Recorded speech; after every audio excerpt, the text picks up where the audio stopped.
할렐루야. 오늘은 추수감사주일입니다.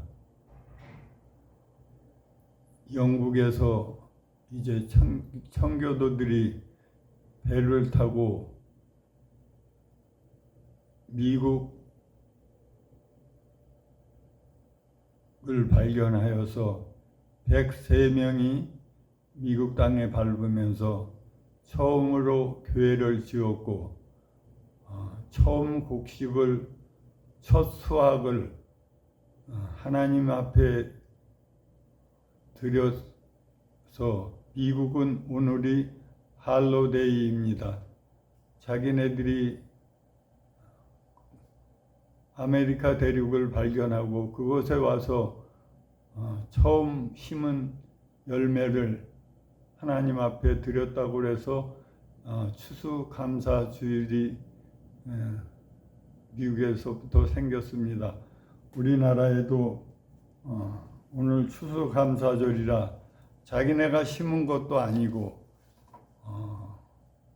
물질로 사서 제단 앞에 많이 쌓아놓고 하나님 영광 받으라고 하시면 하나님이 왜 가인의 그 첫 수확을 받지 않았겠습니까? 그 대형 교회들이 엄청나게 많은 과일들을 갖다 놓은 그 돈으로 정말 우리 주위에 얼마나 많은 사람들이 힘들고 어려워하고 있습니까? 차라리 그러한 돈으로 추수감사절 예배를 마음으로 하나님 앞에 드리며 그 물질을 이웃들에게 섬기기를 간절히 축원합니다. 어느 사형수의 이야기를 하려고 합니다. 낮은 데로 임한 어느 무기수, 나보다 추운 이웃을 써달라 17만 원 모아 기부. 무기수가 보냅니다. 더 추운 이웃을 위해 써주세요. 지난주 부산교도소 수용 중인 한 재수가 부산 사회복지공동모금회에 한 통의 편지를 보냈습니다. 봉투 안에는 현금 17만 원과 함께 비록 저는 추악하지만 절대 부정한 돈은 아닙니다. 교도소 내 독후감대 상금과 영치금을 떼어 모은 것이니 걱정 않으셔도 됩니다. 라는 사연이 들어 있었습니다. 최씨라고 밝힌 그는 공동모금회의 계좌번호를 부탁하니 교도관이 짧게나마 무슨 글을 적어야 한다기에 사연을 적었다며 교도소의 겨울은 춥습니다. 그러나 이 추운 겨울 제가 가진 이 벽과 지붕조차 가지지 못한 이웃을 저보다 외롭고 괴로운 이들이 세상에 많지 않습니다. 라고 돈을 보낸 배경을 설명했습니다. 최 씨는 2002년도 신용카드 및 빚 때문에 살인을 해 무기형을 선고받고 교도소에 수감 중입니다. 교도소 관계자는 최 씨가 뒤늦게 죄를 일치며 워드 프로에서 자격증을 따는가 하면 한글날 독후감 대회에서 상을 받기도 하는 등 성실하게 수용 생활을 하고 있다며 공동모금회에 돈을 보내겠다고 해 영치금을 지출 승인을 해 주었다고 말하고 있습니다. 무기수 20년을 살아도 언제 나갈지 모르는 이 무기수가 자기의 17만 원, 그 안에서는 엄청난 큰 돈입니다. 사회에서는 어려운 사람들에게는 큰 돈이겠지만 그리 큰 돈은 아닌데 이 형제는 자기의 전부를 나보다 못한 이웃을 위해 써달라고 하는 것이 이것이 진정 그리스도의 사랑이 아닌가 싶습니다. 지금 많은 교회들이 자기네들이 수확하지 않은 과일들을 강대상 앞에 엄청나게 쌓아놓고 하나님 영광 받으라고요?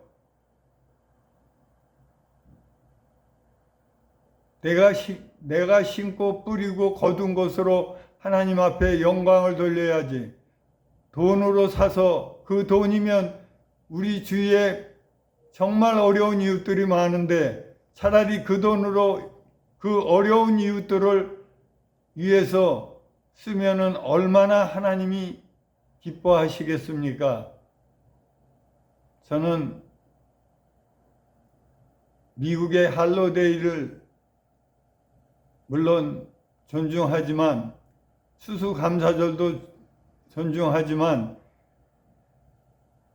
많이 드린다고 해서 하나님이 받으시고 조금 드린다고 해서 하나님이 안 받으시는 것 아닙니다. 분명한 것은 내 마음을 주님 앞에 전부 드리기를 소망합니다. 내 마음을 주님 앞에 전부 드려서 주님 앞에 영광 돌리기를 원합니다. 나는 아무것도 해놓지 않았습니다. 개척교회라. 하지만 이 예배를 하나님이 기뻐 받으실 줄 믿고 감사드립니다. 오늘 말씀은 베드로전서 1장 23절에서 25절입니다. 너희가 거듭난 것으로 썩어질 씨로 된 것은 아니요 썩지 아니할 씨로 된 것이니 살아있고 항상 있는 하나님의 말씀으로 되었느니라. 그러므로 모든 육체는 풀과 같고 모든 영광은 풀과 꽃과 같으니 풀은 마르고 꽃은 떨어지되 오직 주의 말씀이 세세토록 있도다 하였으니 너희에게 전한 복음이 곧 이 말씀이라. 베드로는 이야기하고 있습니다. 그래서 오늘 말씀 제목은 자기 안에 증거가 있어야 합니다. 사랑하는 여러분, 우리가 교회의 성전들만 밟고 다닌다고 해서 천국을 가는 것은 아닙니다. 자기 안에 확실한 증거가 있어야 합니다. 내가 오늘 죽어도 주님 앞에 부끄러움 없이 설 수 있는 가를 생각해 보면서 자기 안에 확실한 증거가 있을 때 주님 앞에 서는 날 부끄러움 없이 서게 될 줄 믿습니다. 오늘 본문은 복음을 깨닫고 구원을 받은 확실한 증거가 있어야 한다고 베드로는 이야기하고 있습니다. 예수님께서 죄를 짊어지시고 하나님의 진노를 받아 버리신 사실을 성경 말씀을 기록을 통해서 알게 되고 그 말씀이 제사함의 증거로 가슴에 남아있게 된다는 사실을 우리는 알아야 할 것입니다. 사랑하는 여러분, 저나 여러분이나 나의 마음에 확실한 그러한 증거가 있습니까? 확실한 증거를 갖는 저와 여러분들의 삶이 되기를 주님의 이름으로 축원합니다. 주님께서 요한복음 3장 5절에 진실로 진실로 내게 이르노니 사람이 물과 성령으로 나지 아니하면 하나님의 나라에 들어갈 수 없느니라고 하신 말씀에서도 육으로 난 것은 육이기에 결국 심판을 받게 되니 새로 태어나야 한다고 가르치심 같이 새로 태어나게 하는 씨가 있어야 하는 것이 당연한 진리입니다. 그 태어나게 한 말씀이 바로 구원의 증거입니다. 저나 여러분이나 바로 구원의 증거가 확실하게 있어야 합니다. 베드로전서 1장 23절부터 너희가 거듭난 것이 썩어질 씨로 된 것이 아니요 썩지 아니할 씨로 된 것이니 하나님은 살아있고 항상 있는 말씀으로 되었느니라고 말씀하고 있습니다. 하나님의 말씀으로 거듭났다면 그 거듭나게 한 말씀을 확실히 증거로 남아있게 되고 남아있을 때 받은 구원이 안전하다고 영원하다는 사실을 우리는 깨달아야 할 것입니다.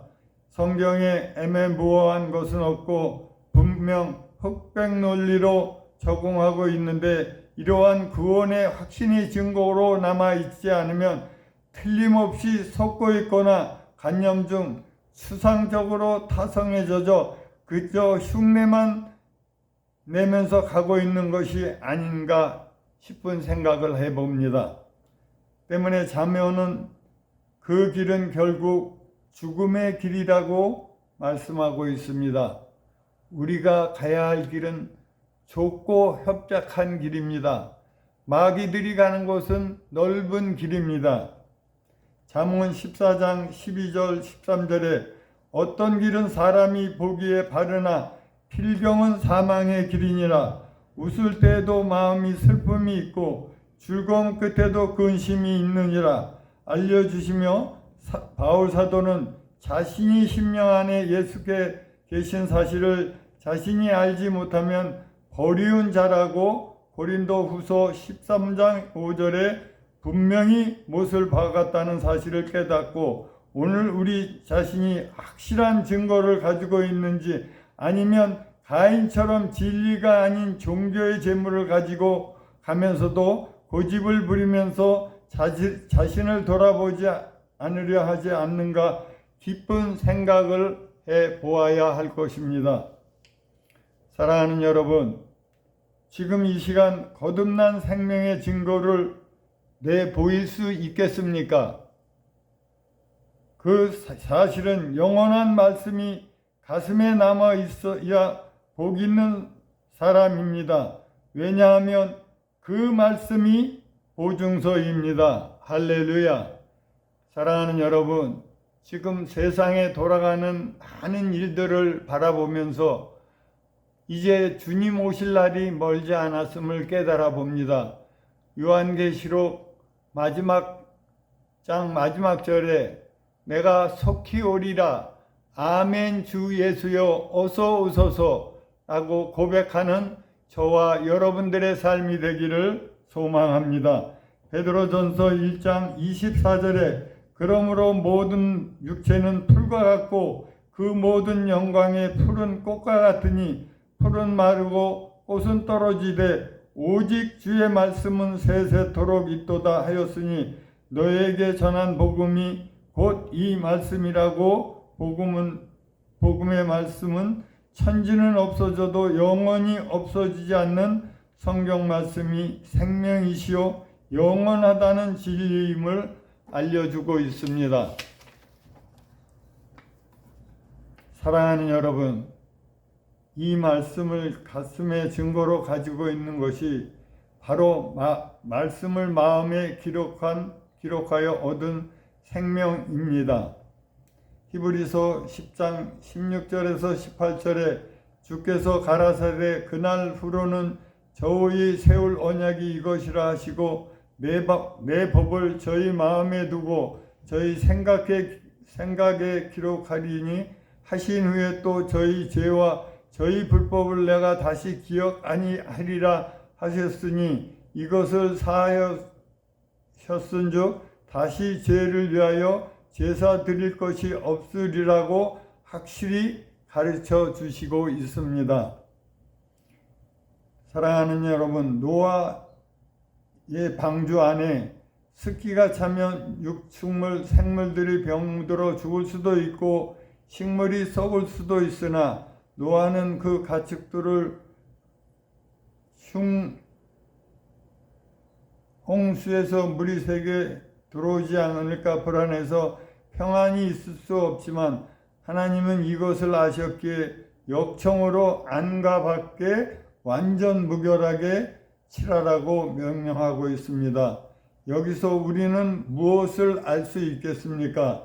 오늘 구원받은 그리스도인들의 심령이 호릴 만한 죄도 가슴에 남아있지 않고 깨끗이 제사함의 증거를 말씀이 역청이 영원히 굳어있는 것 같이 가슴에 확실히 발라져 있다는 완전한 그림자처럼 사실을 기억하시기 바랍니다. 만약 마음속에 조금이라도 의심이 있고 허리만한 죄가 남아있다면, 즉 완전 무거하게 해결되지 못하면 마음의 평안도 있을 수 없고 결국엔 평생 교회 생활을 하고 죄가 있으면 죄값으로 지옥을 가는 것입니다. 마태복음 5장 26절에 진실로 진실로 내게 이르노니 내가 허리라도 남김없이 다 갖기 전에 결탄코 거기서 나오지 못하리라고 엄숙한 경고를 하셨음을 깨닫고 오늘 이 복음의 말씀을 양심 속에 확실히 기록하여 안전한 가운데 주님을 섬기시기를 주님의 이름으로 부탁드립니다. 역청을 바르듯이 심령이 두려운 죄의식이 있는 곳에 제사함의 말씀은 십자가의 진리의 말씀 가운데 발라져 있는 사람은 참으로 어떤 두려움에도 불구하고 가슴에 평안이 있으며 그 평안이 있기에 즐거움으로 주님을 섬기며 진정한 찬양이 터져나오며 세상 떠날 때도 웃으며 떠날 수가 있다는 사실을 명심하시기를 주님의 이름으로 축원합니다. 마지막으로 바울이 여러분의 간증이 되어지기를 축원합니다. 바울은 로마서 8장 32절에 누가 능히 하나님의 택하신 자들을 송사하리려 의롭다 하신 하나님이시니 누가 정죄하리요 죽으실 뿐 아니라 다시 살아나신 이는 그리스도 예수시니 그는 하나님 우편에 계신 자요 우리를 위하여 간구하는 자라고 말씀하고 있습니다. 38절에서 39절에 내가 확신하노니 사망이나 생명이나 천세자들이나 권세자들이나 현재일이나 장래일이나 능력이나 높음이나 기쁨이나 아무 피조물이라도 우리를 우리 주 그리스도 예수 안에 있는 하나님의 사랑에 끊을 수 없으리라고 분명히 확신하며 간증하고 있는데 이 구원받은 사실을 자랑하고 증거하는 것이 역청을 방주밖에 치라는 것입니다. 사랑하는 여러분, 가슴에 진리의 복음이 들려와서 역청을 바르듯 영원한 확신이 있기를 바라며 제사함 받은 사실을 부지런히 증거하며 역청의 방주 안과 밖에도 치라는 그리스도인들이 되시기를 주님의 이름으로 축원합니다.